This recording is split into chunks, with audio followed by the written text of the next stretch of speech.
All right, let's jump right into today's explainer because we are unpacking the fantastic 2026 romantic drama Love in Overdrive.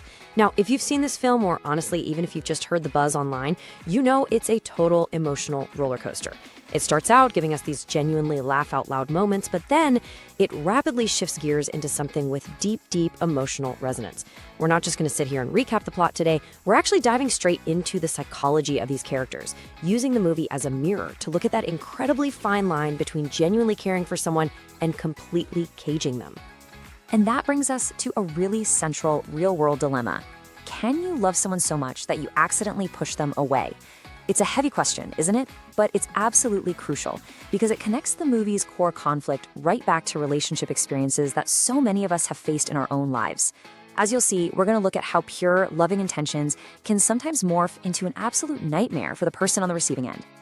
Hooked on Overdrive, loving loudly. Let's start right off the bat with the dynamic between our two main characters, Fabian and Chisholm.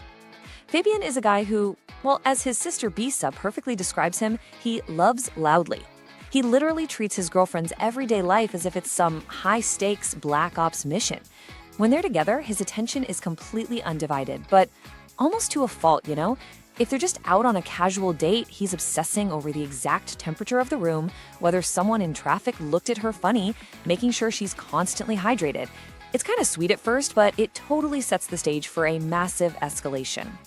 I mean, the comedic absurdity of Fabian's behavior really ramps up here. Picture this. Chisholm gives a single, totally ordinary cough. Most of us would just say, bless you, right? Maybe offer a glass of water. Not Fabian. No way. He immediately whips out his phone and starts aggressively researching, somehow deducing that this one little cough could be a sign of prenatal respiratory issues.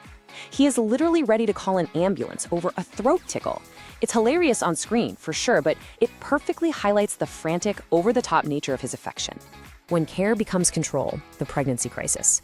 So this relationship problem goes from a quirky little character trait to a full-blown crisis when they discover Chisholm is 3 weeks pregnant. Suddenly, Fabian's overprotectiveness kicks into maximum overdrive.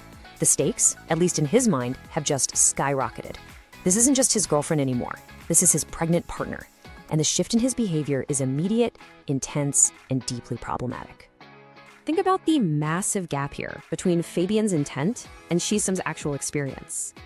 Fabian genuinely thinks he's offering ultimate support. He literally creates a highly regulated meal and hydration schedule for her. When she orders a burger, milkshake, and fries, he actually intercepts it and replaces it with a healthier smoothie option without even asking. He even waits until she's asleep to measure her ankles, just to get a baseline for potential swelling. From his perspective, he's father of the year. But from Chisholm's perspective, it is complete suffocation. She is being constantly supervised, told how to breathe, what to eat, and when to sleep. Which brings us to the emotional climax of the movie. Chisholm finally hits her absolute breaking point. She looks right at Fabian and delivers this devastating line. I need a partner, Fabian, not a bodyguard. She tells him that his intense love literally feels like a cage. She's pregnant, yes, but she isn't an invalid. She's a highly capable human being who wants to be listened to, not managed like she's a delicate piece of glass. It's this incredibly powerful moment where the relationship completely fractures under the weight of his overbearing care. The roots of panic, a dark past. Now, the movie doesn't just leave us sitting there frustrated with Fabian. We have to ask, why is he like this? This is where the story shifts dramatically, as we dive into the plot twist delivered by Fabian's sister, Bisa. We learn that his behavior isn't just some annoying personality flaw. It is rooted in something much darker and much more tragic. The origin of Fabian's obsession stems from a genuinely terrifying childhood trauma. When they were kids, their parents traveled and explicitly left Fabian in charge of his younger sister, Belissa, with strict instructions not to let her outside. But like any normal kid, he's stepped out briefly to the neighbors. And in that tiny, split-second window of time, the unthinkable happened. Belissa was abducted off the street by kidnappers. Fabian was the one alone in the house when the terrifying ransom phone call came in. He heard his sister screaming, he heard the threats. Now, their parents eventually paid the ransom and Belissa came home safe, but a profound, lingering psychological scar was left on Fabian. And that brings us to this absolutely vital concept, preventive care. As his sister explains to Chisholm, Fabian isn't trying to control her out of some macho desire for dominance. His behavior is a desperate, panicked attempt to control every single variable in his environment to prevent a repeat of his greatest childhood failure. He is deeply, paralyzingly terrified that if he looks away for even 1 second, just like he did when he was a kid, the people he loves will be taken from him. His overbearing nature isn't rooted in a lack of trust in Chisholm, it's rooted in an unresolved, terrifying fear of the world. Love beyond fear, finding empathy. Understanding this completely changes the landscape of their relationship. When Bisa finally brings this dark secret to light, it just completely shifts Chisholm's perspective. It doesn't instantly excuse Fabian's overstepping, not at all, but it provides the necessary context.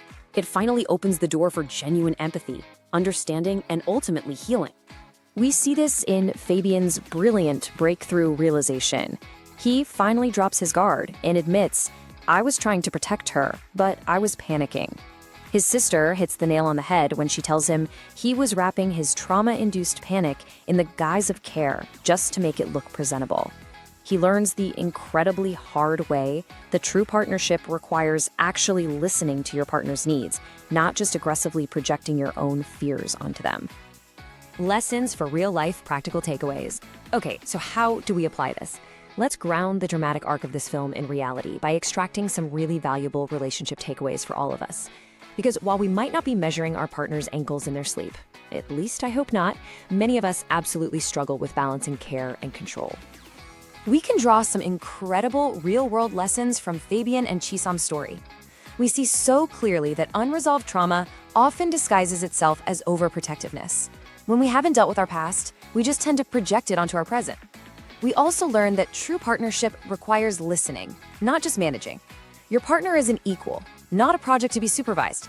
Furthermore, vulnerability builds way stronger bonds than control ever could. When Fabian finally drops that heavy shield of being the perfect protector and admits he's just terrified, it actually brings him and Chisholm closer together.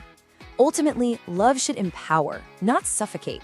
It should be a safe harbor, not a cage.